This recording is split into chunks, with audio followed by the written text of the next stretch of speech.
Welcome to the Sentinel Electronic Disease Surveillance System Overview video.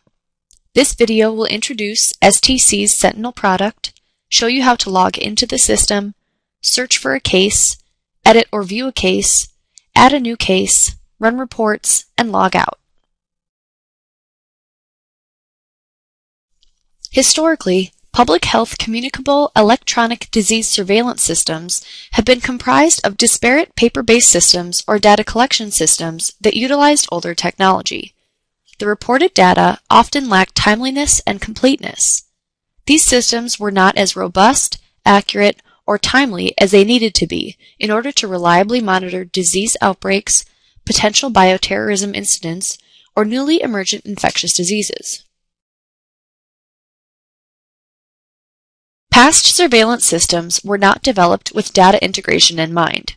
Varying architectures, data definitions, and uses led to the creation of individual datasets, often with redundant information and no readily available means of relating to other existing data resources. To address these issues, the Centers for Disease Control and Prevention, also known as the CDC, initiated efforts to standardize public health datasets and maximize their effectiveness.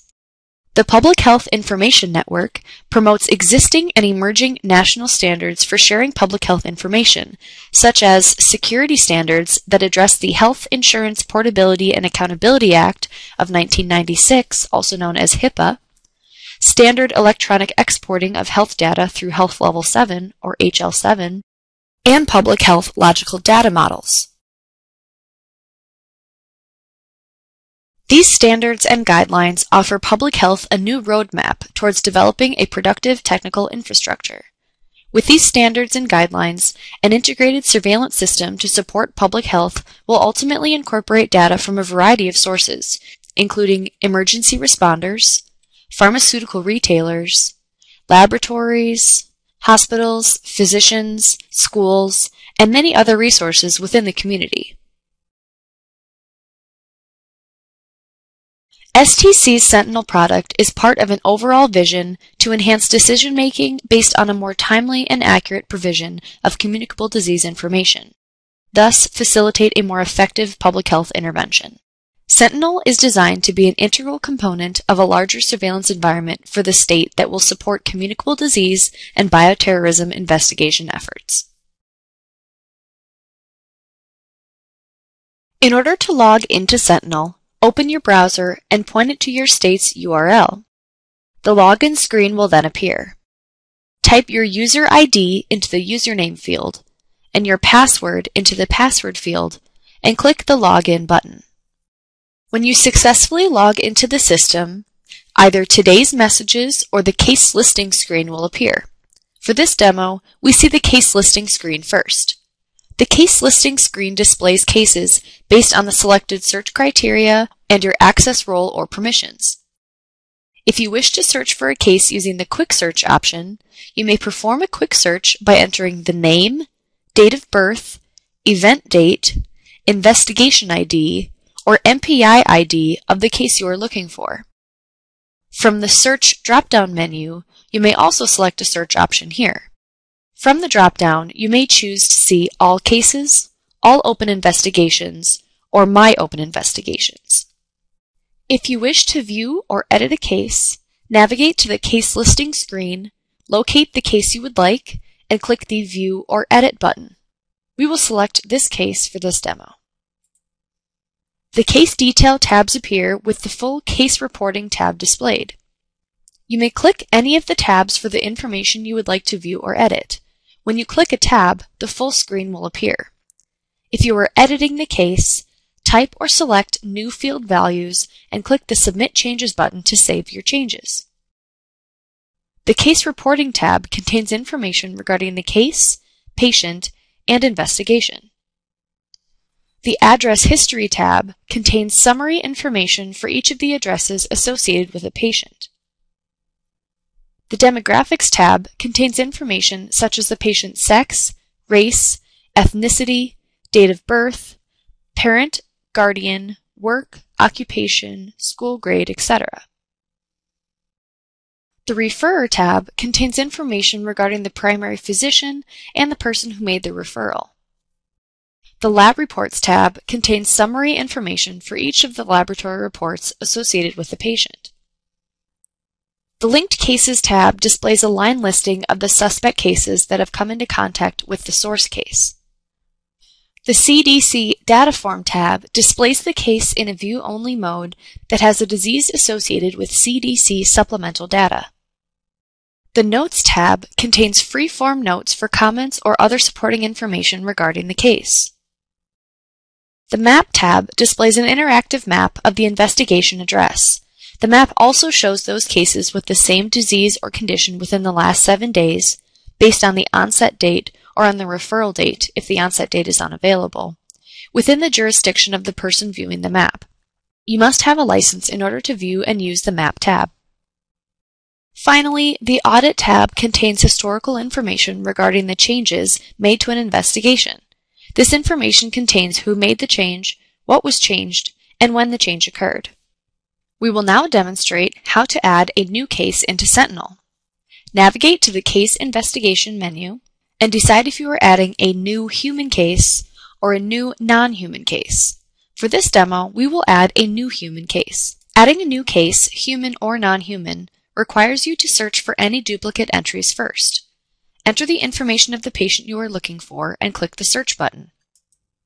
If no matches are found, click the Create New Case button. The patient information screen will then appear. This screen and the subsequent 3 screens are the same for human and non-human cases.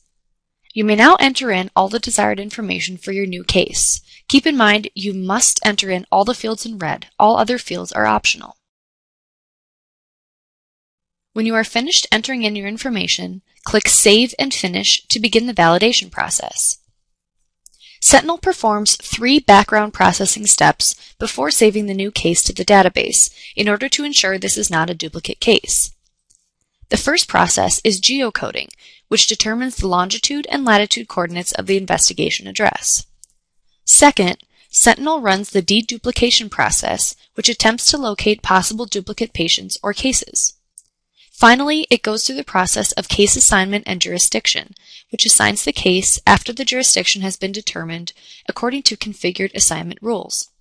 If the validation is successful, it saves the case to the database and displays the Case Reporting tab for the newly created case.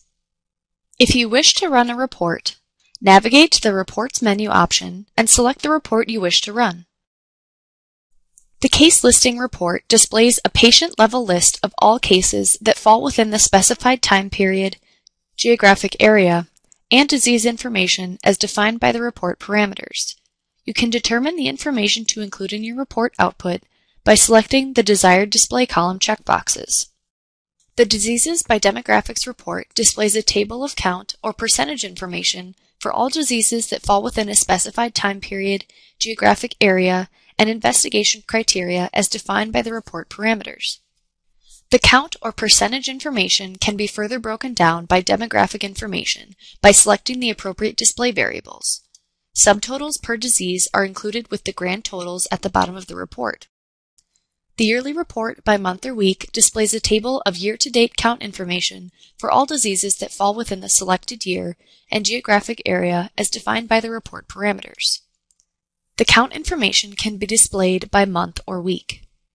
The 5-year disease report displays a comparison table of count information for all diseases reported for the present year and preceding 4 years within the geographic area as defined by the report parameters.